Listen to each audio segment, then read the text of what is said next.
but I would be very happy at this point in my life. Like, I moved to the UK when I was 21, and I had like, I watched one of your videos and you were talking about like, you need to start prepping, like if you want like to be a wife and to have kids, like you need to be thinking about that in your early 20s. I was thinking about that from 21 when I moved over here. Like that was the plan, like, because that's what I want from life. I think like family, and obviously not everyone nowadays shares the same views that I have, but I think like that's, family is the most important thing in life, isn't it? And it's like the end game of life. Yeah. If you have them values. Yeah. So, and I'm 28. I've done all the work. I'm tired. I would love to just every girl gets to this point, you know. Every girl gets to this point. I'm tired. So here's the thing. I understand. I understand. I'm just giving you the male perspective. Guys will look at you and be like, cool, so what's happened is you've realized what it means to be an independent individual out here.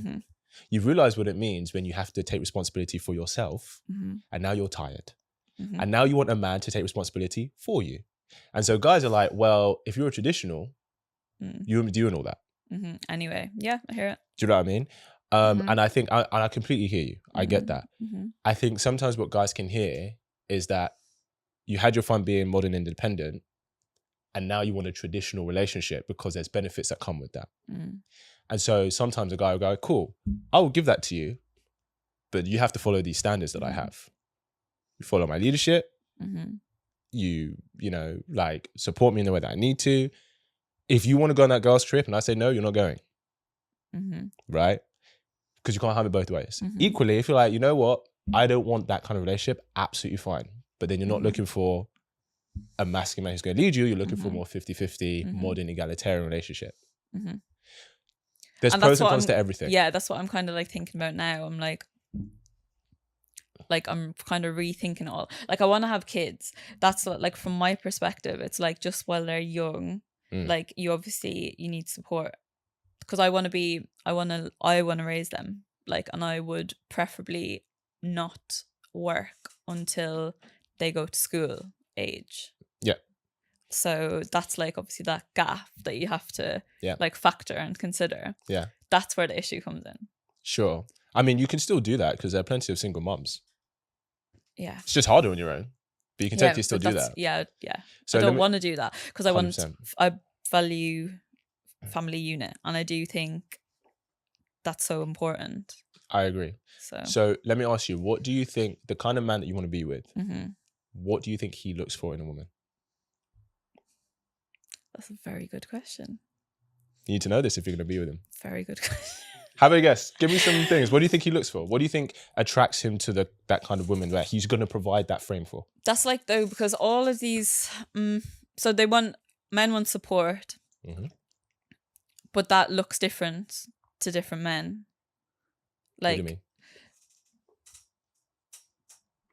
Because some will value, I don't know, like, okay, all men are going to value doing the homesy stuff. Like they do see, like, obviously. Sure, but I mean, if he's doing well, he can pay for that.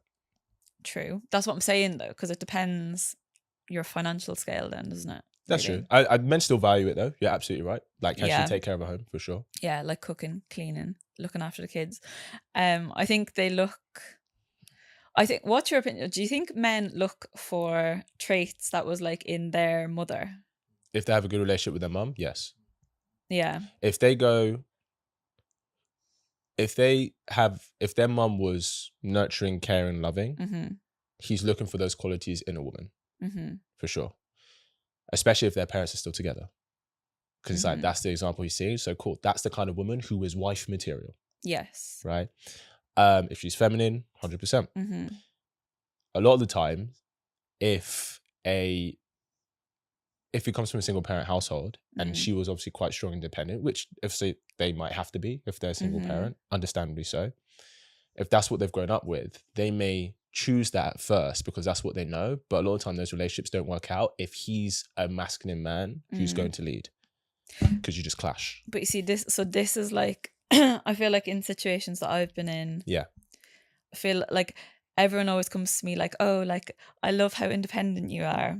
But then all of a sudden that independence becomes a problem. Can I be honest with you? Yeah. I think there's two things. I think one, I think guys say that because they know a lot of women wear it as a badge. So it's just a way to compliment you to make you feel good. I don't think it's because they necessarily like that.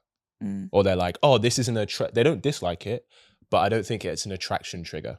You know, it's like a girl going to a guy like, I really love your car, which you might, but that's not why you're necessarily going to choose him, right? But you know, he likes cars, he's proud of his car. I'm going to compliment him because it makes him feel good.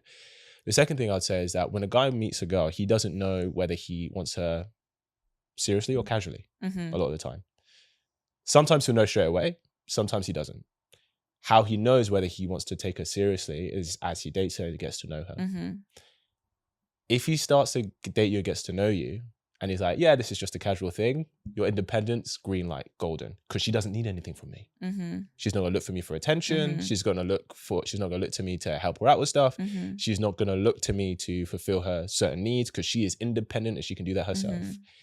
If he starts to go, actually, I think she's an amazing person, I want to build something with her, your independence looks like you not prioritizing the relationship. Now we talk about being traditional, right?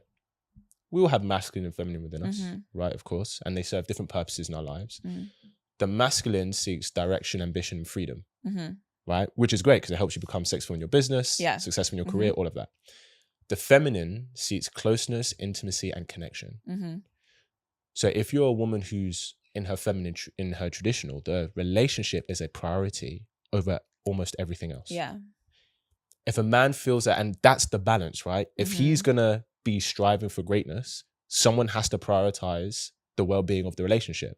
Not saying he shouldn't have it shouldn't be a priority, but more for her if she's in the feminine and he's the masculine, right? Because, you know, he builds success. Yeah. When he wins, she helps maintain the relationship, right? If you're both doing that, the relationship dies. But that's what if they're not leading properly and effectively? That's the other argument, isn't it?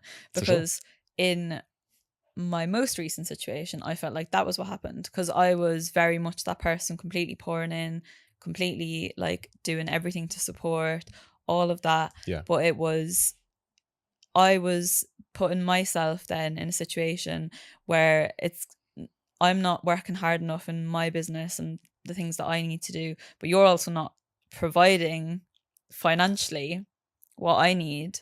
So now I have to dip back out of that to do more of what I need to provide for my basic needs. So then that's obviously where that.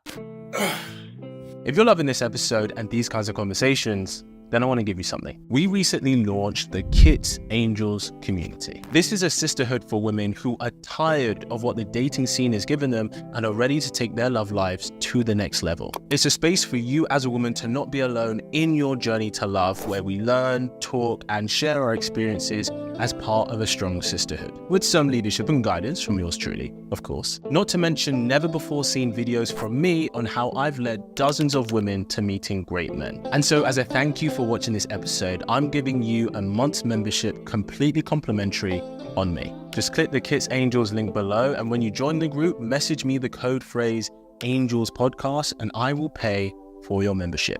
Now back to the episode. Completely hear that. So one thing I would say is, I understand the financials is an aspect, but that's not necessarily the way a man would need to lead. It's more about leading the relationship. So like the example I'll give is like Martin Luther King. On paper, he actually he was hardly earning anything. It was his wife who was earning money, right? But she would bring it to him and be like, so what are we going to do with this? Because obviously he had a much higher purpose. He was doing the movement, all of that, right? So on paper, she was significantly out earning him, but she was using that money to support the vision and the mission, right? So it's not so much about the money, it's about the dynamic between you. So like, let me ask you a question. Did you lose trust in his leadership throughout the relationship at some point?